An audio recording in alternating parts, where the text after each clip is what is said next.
സുന്ദരിയായ ആ യുവതിയെ ഇന്ദ്രൻ കണ്ടു. ഇന്ദ്രൻ നോക്കിയപ്പോൾ അതാ ഒരാൾ അവിടെ ഇരുന്ന് തപസ് ചെയ്യുന്നു.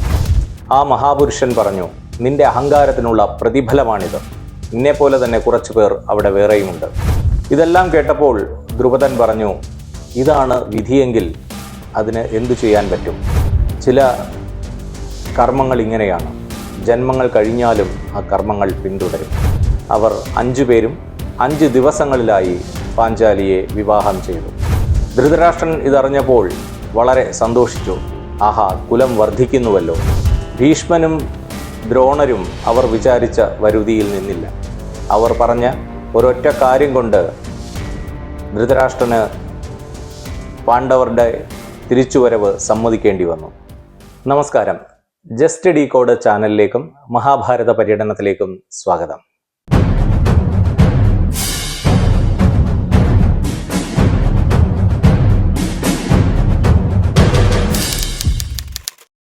നാളായണിയുടെ കഥ കഴിഞ്ഞ എപ്പിസോഡിൽ നമ്മൾ കേട്ടതാണ്. തൊട്ടടുത്തതായിട്ട് വ്യാസൻ പറയുന്നത് മറ്റൊരു കഥയാണ്. അത് പഞ്ചേന്ദ്രോപാഖ്യാനം എന്ന പേരിൽ വളരെ പ്രസിദ്ധമായ കഥയാണ്. 5 ഇന്ദ്രന്മാരുടെ കഥ. ഒരു ദിവസം ഈ കാലനില്ലാത്ത കാലമൊക്കെ വരുന്ന കുഞ്ചൻ നമ്പ്യാരുടെ വളരെ പ്രസിദ്ധമായ കൃതിയുണ്ടല്ലോ, കാലനില്ലാത്ത കാലം. അപ്പൂപ്പൻ മരിച്ചില്ല എന്നൊക്കെ പറയുന്ന ആ ഭാഗമുള്ള കവിത, അതൊക്കെ വരുന്നത് ഈ പഞ്ചേന്ദ്രോപാഖ്യാനം എന്നതുള്ളിലാണ്. അപ്പോൾ ദീർഘനാൾ യമൻ യാഗം ചെയ്യുകയാൽ കാലനില്ലാതായി എന്നൊക്കെയാണ്. ഞാൻ ആ കഥയിലേക്ക് കടക്കുന്നില്ല. ഇന്ദ്രൻ ഒരു ദിവസം ഒരു ഗംഗാനദിയുടെ സമീപത്ത് കൂടി നടക്കുമ്പോൾ ഒരു സുന്ദരിയായ യുവതി നിന്ന് കരയുന്നത് ഇന്ദ്രൻ കണ്ടു. ആ സുന്ദരിയായ യുവതിയെ പിന്തുടർന്ന്, അല്ലെങ്കിൽ അവൾ പോയ വഴിയിലൂടെ ചെന്നപ്പോൾ അവിടെ ഒരു മഹാപുരുഷൻ ഇരുന്ന് തപസ് ചെയ്യുകയും ആ പുരുഷനെ കണ്ടിട്ട് ഇന്ദ്രൻ ബഹുമാനിക്കുന്നില്ല. ആ പുരുഷൻ ഇന്ദ്രന്റെ അടുത്ത് വന്ന് ഇന്ദ്രനെ കൈകാര്യം ചെയ്യുകയും ഒരു ഗുഹയിൽ അടയ്ക്കുകയും ചെയ്യുന്നു. അവിടെ വെച്ച് തന്നെ പോലെയുള്ള 4 പേരെ ഇന്ദ്രൻ വേറെ കാണുകയാണ്. അപ്പോൾ ആണ് മനസ്സിലാവുന്നത് ഇത് സാക്ഷാൽ മഹേശ്വരനാണ് എന്നും അദ്ദേഹത്തെ ബഹുമാനിക്കാത്തത് കൊണ്ടാണ് ഇത്തരം ഒരു കാര്യം തനിക്ക് സംഭവിച്ചത് എന്നും ഇന്ദ്രൻ മനസ്സിലാക്കുന്നു. അവർ പരമശിവനവരെ ശപിച്ച് നിങ്ങൾ ഭൂമിയിൽ അവതാരമെടുക്കാൻ പറയുന്നു. ആ സമയത്ത് നേരത്തെ ഈ കണ്ട സുന്ദരിക്ക് നിങ്ങൾ 5 പേർ ഭർത്താക്കന്മാരായി വരും എന്നും പറയുന്നു.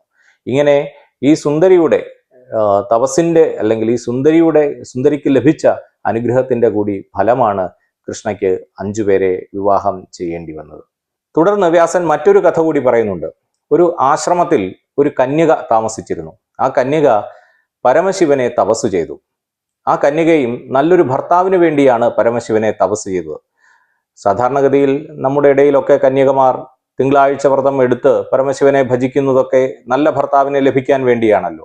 അന്നേ തന്നെ, അല്ലെങ്കിൽ പണ്ട് കാലത്തെ തന്നെ അങ്ങനെ ഒരു ശീലം ഉണ്ടായിരുന്നിരിക്കണം. പരമശിവനെ തപസ് ചെയ്താൽ നല്ല ഭർത്താവിനെ ലഭിക്കും എന്നൊരു ചിന്ത ഉണ്ടായിരിക്കണം. ഏതായാലും ആ കന്യകയും പരമശിവനെ തപസ് ചെയ്തു. ആ കന്യകയുടെ മുന്നിൽ പരമശിവൻ പ്രത്യക്ഷപ്പെട്ടു. ആ കന്യക ഭർത്താരം ദേഹി എന്ന് അപേക്ഷിച്ചു. ഒന്നല്ല, 5 തവണയാണ് ആ കന്യക ഭർത്താരം ദേഹി എന്ന് പറഞ്ഞത്. അങ്ങനെ 5 തവണ പറഞ്ഞതുകൊണ്ട് ശിവൻ അവരെ അനുഗ്രഹിച്ചു, നിനക്ക് 5 ഭർത്താക്കന്മാർ ഉണ്ടാകട്ടെ. അപ്പോൾ നമ്മൾ ദൈവങ്ങളോട് വരങ്ങളൊക്കെ ചോദിക്കുന്നത് സൂക്ഷിച്ചൊക്കെ വേണം. കൃത്യമായി ചോദിച്ചില്ലെങ്കിൽ പണിയും കിട്ടാൻ സാധ്യതയുണ്ട്. ശിവൻ അനുഗ്രഹിച്ചത് ഇപ്രകാരമാണ്, നീ 5 തവണ ഭർത്താക്കന്മാരെ വേണം, ഭർത്താരം ദേഹി എന്ന് ചോദിക്കയാൽ നിനക്ക് 5 ഭർത്താക്കന്മാരുണ്ടാകട്ടെ എന്ന് അനുഗ്രഹിച്ചു. വ്യാസൻ ഈ കഥയൊക്കെ പറഞ്ഞ് നിർത്തി. അപ്പോൾ ദ്രുപദൻ പറഞ്ഞു, ഇതാണ് പാഞ്ചാലിയുടെ പൂർവ്വജന്മങ്ങൾ എങ്കിൽ ഈ വന്നതൊക്കെ വിധിപ്രകാരം തന്നെയാണ്.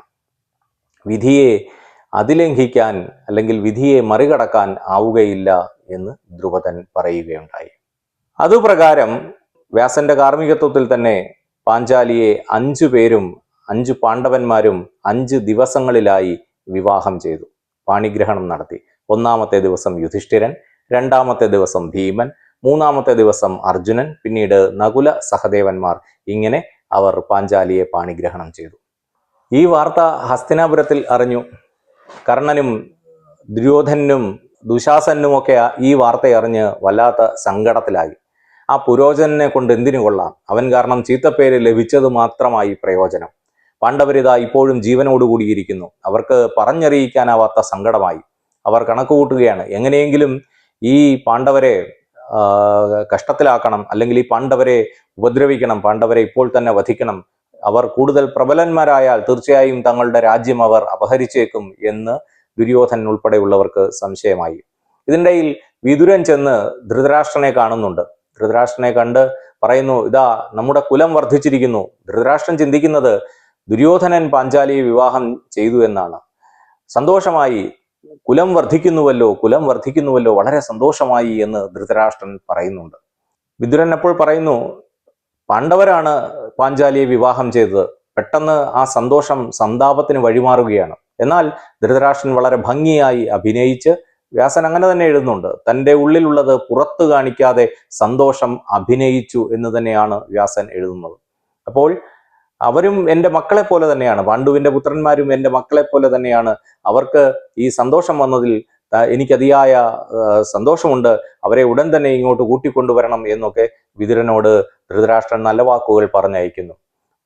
വിതുരൻ പോയി കഴിഞ്ഞപ്പോൾ കർണൻ ചോദിക്കുന്നു, അങ്ങ് എന്ത് ഭാവിച്ചാണ്? ശത്രുക്കളെ ഇങ്ങോട്ട് കൊണ്ടുവന്ന് വളർത്താനാണോ ഭാവം? ഒരു തരത്തിൽ ഇവിടെ നിന്ന് ഒഴിവാക്കിയതാണ്, എങ്ങനെയോ മരിച്ചുപോയി എന്ന് വിചാരിച്ചതുമാണ്. ഇപ്പോഴിതാ ആ ശത്രുക്കൾ വീണ്ടും പ്രബലന്മാരായി തിരിച്ച് ഇങ്ങോട്ട് വരുന്നു. അങ്ങ് അവരെ നശിപ്പിക്കാൻ നോക്കാതെ ഇങ്ങോട്ട് വിളിച്ചു വരുത്തുകയാണോ ചെയ്യുന്നത്? ധൃതരാഷ്ട്രൻ പറഞ്ഞു, കർണ, നീ പറഞ്ഞത് ശരിയാണ്. പക്ഷേ നമുക്ക് വിതുരൻ നിൽക്കുമ്പോൾ ഇതൊന്നും പറയാൻ സാധിക്കുകയില്ല. കാരണം വിതുരൻ അവരുടെ പക്ഷത്താണ്. വിതുരനെ ഒഴിവാക്കിക്കൊണ്ട് മാത്രമേ ഇത്തരം കാര്യങ്ങൾ ചെയ്യാൻ പറ്റുകയുള്ളൂ. എന്തു വേണം എന്നുള്ളത് നിങ്ങൾ തീരുമാനിച്ച് ചെയ്തു കൊള്ളുക. പെട്ടെന്ന് തന്നെ അവരെ ഇല്ലാതാക്കാനുള്ള എന്ത് മാർഗമാണ് ചെയ്യാൻ സാധിക്കുന്നത്? ദുര്യോധനൻ പറഞ്ഞു, നമുക്ക് ദ്രുപദനെയും പാണ്ഡവരെയും തമ്മിൽ പിണക്കാൻ ശ്രമിക്കാം. അവർ തമ്മിൽ പിണക്കിയാൽ, അവരെ തമ്മിൽ അകറ്റിയാൽ തീർച്ചയായിട്ടും അവരുടെ സഹായം കുറയും. ദ്രുപദന് നല്ല സമ്മാനങ്ങളൊക്കെ വാഗ്ദാനം ചെയ്ത് നമുക്ക് ദ്രുപദനെ പാട്ടിലാക്കാം. അതല്ലെങ്കിൽ ഏതാനും പെണ്ണുങ്ങളെ പറഞ്ഞയച്ച്, സുന്ദരികളായ പെണ്ണുങ്ങളെ പറഞ്ഞയച്ച് പാണ്ഡവരെ പാട്ടിലാക്കി കൃഷ്ണയോടവർക്ക് ശത്രുത ഉണ്ടാക്കാം. ഇതൊന്നുമല്ലെങ്കിൽ കൃഷ്ണയെ എങ്ങനെയെങ്കിലും അവരിൽ നിന്ന് അകറ്റാൻ ശ്രമിക്കാം. ഇങ്ങനെ പല മാർഗങ്ങൾ പറയുന്നു. പക്ഷേ കർണൻ പറയുന്നു, അങ്ങ് പറയുന്നത് മൂഢത്വമാണ്. കാരണം ദുരുപദനെ സമ്മാനങ്ങൾ വഴി പ്രലോഭിപ്പിക്കാൻ കഴിയുകയില്ല. അയാൾ അന്തസ്സുള്ള മനുഷ്യനാണ്. അയാൾ പാണ്ഡവരെ തങ്ങളുടെ അടുത്ത ആളായി കരുതിയിരിക്കുകയാണ്. അങ്ങനെയുള്ള ദ്രുപദനെ ഒരിക്കലും സമ്മാനങ്ങൾ കൊണ്ട്, പാരിതോഷികങ്ങൾ കൊണ്ട് വശത്താക്കാൻ കഴിയുകയില്ല. ഇനി അങ്ങ് പറഞ്ഞത് പാഞ്ചാലിയെയും പാണ്ഡവരെയും തമ്മിൽ തെറ്റിക്കുന്ന കാര്യം. പാഞ്ചാലി പാണ്ഡവരാണെന്നറിയാതെയാണ് വിവാഹം കഴിച്ചത്. സ്വത്തുക്കളില്ലാത്ത നിർധനർ എന്ന് വിചാരിച്ചാണ് അവൾ വിവാഹം കഴിച്ചത്. അങ്ങനെയുള്ള ഒരാളെ നമുക്കൊരിക്കലും ഭർത്താവിൽ നിന്ന് അകറ്റാൻ സാധിക്കുകയില്ല. അങ്ങ് ഈ പറഞ്ഞതൊക്കെ മണ്ടത്തരമാണ്. മറ്റെന്തെങ്കിലും മാർഗം അങ്ങ് ചിന്തിക്കണം. ഇപ്പോഴാണെങ്കിൽ പാണ്ഡവർക്ക് അധികം ബന്ധുക്കളൊന്നുമില്ല, ദ്രുപദൻ മാത്രമേ ഉള്ളൂ. ഈ സമയം പോയി ആക്രമിക്കുക. കൂടുതൽ സമയം വൈകിച്ചാൽ കൃഷ്ണൻ ഉൾപ്പെടെയുള്ളവർ അവരുടെ സഹായത്തിനെത്തുകയും അവരെ നമുക്കൊരിക്കലും വധിക്കാൻ സാധിക്കാതെ വരികയും ചെയ്യും. അതുകൊണ്ട് എത്രയും പെട്ടെന്ന് കാര്യങ്ങൾ നടപ്പാക്കണം എന്ന് കർണൻ പറയുന്നു. ആ സമയം ധൃതരാഷ്ട്രൻ തൻ്റെ മന്ത്രിമാരുമായി കൂടിയാലോചിക്കുന്നു. ഭീഷ്മർ, ദ്രോണർ ഉൾപ്പെടെയുള്ള മന്ത്രിമാരുമായി കൂടിയാലോചിക്കുന്നു. ദ്രോണരും ഭീഷ്മരും ഉൾപ്പെടെയുള്ളവരുമായുള്ള ആലോചനയാണ് ഈ പദ്ധതികളെയൊക്കെ തകിടം മറിച്ചത്. അവർ രണ്ടുപേരും അതിശക്തമായി ധൃതരാഷ്ട്രന്റെ വാദത്തെ എതിർക്കുന്നു. പാണ്ഡവരോട് തങ്ങൾക്ക് ശത്രുത പുലർത്താൻ യാതൊരു ന്യായവുമില്ല. ദുര്യോധന, നിനക്ക് ഈ രാജ്യം അവകാശപ്പെട്ടതാണ് എന്ന് നീ കരുതുന്നത് പോലെ തന്നെയാണ് ധർമ്മപുത്രന് ഈ രാജ്യം അവകാശപ്പെട്ടതാണ് എന്ന് അയാളും കരുതുന്നത്. അതുകൊണ്ട് നിങ്ങൾ തമ്മിൽ കിടമത്സരം ഒഴിവാക്കണം. മാത്രമല്ല, നിനക്ക് കീർത്തി ഉണ്ടാകുന്ന കാര്യമാണത്. കാരണം പുരോചനൻ അവരെ കൊന്നത് നീ പറഞ്ഞിട്ടാണ് എന്നൊരു ദുഷ്പേര് ഉണ്ട്. അത് കേട്ട് ഞങ്ങളും ആകെ ദുഃഖിച്ചിരിക്കുകയായിരുന്നു. ഇപ്പോഴിത് അവർ ജീവിച്ചിരിക്കുന്നു എന്നറിഞ്ഞ് ഞങ്ങൾക്ക് അതിയായ സന്തോഷമുണ്ട്. അതുകൊണ്ട് എത്രയും പെട്ടെന്ന് അവരെ ഇവിടെ വിളിച്ചുകൊണ്ടുവരികയാണ് വേണ്ടത്. അവർക്ക് പാതി രാജ്യം നൽകുകയാണ് വേണ്ടത് എന്ന് ഭീഷ്മർ പറയുന്നു. ദ്രോണരും അതുതന്നെ പിന്താങ്ങുന്നു. ദ്രോണരും പറയുന്നു, നീ അവർക്ക് പാതി രാജ്യം കൊടുക്കണം, അല്ലാതെ അവരുമായി ശത്രുതയിൽ ഏർപ്പെടുന്നത് നല്ലതല്ല എന്ന് ദ്രോണരും പറയുന്നു. വിതുരനും അതേ കാര്യം തന്നെയാണ് പറയാനുള്ളത്. ഇവരുടെയൊക്കെ ഉപദേശങ്ങൾ കേട്ട് ധൃതരാഷ്ട്രൻ പാണ്ഡവരെ സസന്തോഷം ഇങ്ങോട്ട് തിരിച്ചു വിളിക്കാൻ തീരുമാനിക്കുന്നു. കാരണം അവിടെ ശക്തിയുടെ ഒരു ശക്തി മാത്രം കൊണ്ട്, അല്ലെങ്കിൽ രാജ്യാധികാരം കൊണ്ട് മാത്രം കാര്യമില്ല. യഥാർത്ഥ ശക്തി ആരോടൊപ്പം നിൽക്കുന്നു എന്നുള്ളതാണ്. ദുര്യോധനൻ നേരത്തെ പറഞ്ഞതുപോലെ സൈന്യം മൊത്തമായിട്ടൊന്നും ദുര്യോധനൊപ്പം നിൽക്കുകയില്ല. പ്രത്യേകിച്ചും ഭീഷ്മരും ദ്രോണരും മറുവശത്ത് നിൽക്കുമ്പോൾ അപ്പോൾ സ്വാഭാവികമായും ഒരു സന്ധിക്ക് അവർക്ക് വഴിപ്പെടേണ്ടി വന്നു എന്നുള്ളതാണ് വാസ്തവം.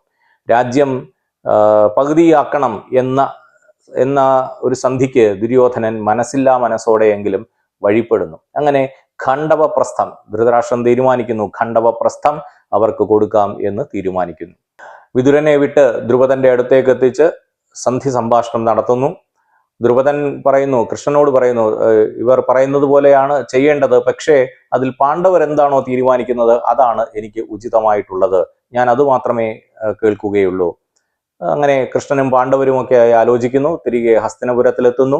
ഹസ്തിനപുരത്തിൽ നിന്ന് ധൃതരാഷ്ട്രന്റെ ആതിഥ്യം സ്വീകരിച്ചുകൊണ്ട് അവർ കഴിയുന്നു. അവിടെ വെച്ച് ഖണ്ഡവപ്രസ്ഥം എന്ന രാജ്യത്തിലേക്ക് പോകാൻ, എന്ന പാതി രാജ്യത്തിലേക്ക് പോകാൻ അവർ തയ്യാറെടുക്കുന്നു. ഖണ്ഡവപ്രസ്ഥം പേര് സൂചിക്കുമ്പോൾ പോലെ ഒരു വനപ്രദേശം തന്നെയാണ്. ആ വനപ്രദേശത്ത് അവരെത്തി ഒരു വലിയ നഗരം പണി കഴിപ്പിക്കുന്നു. അങ്ങനെ നഗരം പണി കഴിപ്പിച്ച് ഒരു കൊട്ടാരവും ഒക്കെ പണി കഴിപ്പിച്ച് അവർ ആ കൊട്ടാരത്തിൽ താമസിക്കുന്നു.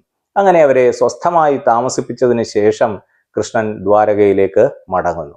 അപ്പോൾ ഒരുപാട് നാൾ കൃഷ്ണൻ അവരോടൊപ്പം അവിടെ നിന്നിട്ടുണ്ടാവണം. ഏതായാലും പാഞ്ചാലി സ്വയംവരം കഴിഞ്ഞ് ഇവർ നാട്ടിലെത്തി, ഹസ്തിനപുരത്തിലെത്തി. അവിടെ നിന്ന് സ്വന്തമായി ഒരു പട്ടണം കഴിപ്പിച്ച് അവരെ പുരപ്രവേശം ചെയ്യിച്ചതിന് ശേഷമാണ് കൃഷ്ണൻ മടങ്ങുന്നതായി മഹാഭാരതത്തിൽ പറയുന്നത്. ഇടയ്ക്കെപ്പോഴെങ്കിലും മടങ്ങിയിട്ടുണ്ടോ എന്നറിയില്ല. ഏതായാലും സുദീർഘമായ ഒരു കാലയളവ് അവരോടൊപ്പം കൃഷ്ണൻ ഉണ്ടായിരുന്നു. അങ്ങനെ ഇരിക്കുമ്പോഴാണ് നാരദൻ അവിടേക്ക് എത്തുന്നത്. നാരദൻ അവിടെ എത്തി യുധിഷ്ഠിരനുമായി സംസാരിക്കുന്നു. നാരദൻ ഒരു കഥ പറയുന്നു. ഒരു സുന്ദരി കാരണം ലോകത്തിലെ രണ്ട് വീരന്മാർ പരസ്പരം തമ്മിൽ തല്ലി മരിച്ച കഥയാണ് നാരദൻ പറയുന്നത്. അത് സുന്ദോപസുന്ദ ചരിതം എന്ന പേരിൽ വളരെ പ്രസിദ്ധമായ ഒരു കഥയാണ്. അത് നമുക്ക് അടുത്ത എപ്പിസോഡിൽ കേൾക്കാം.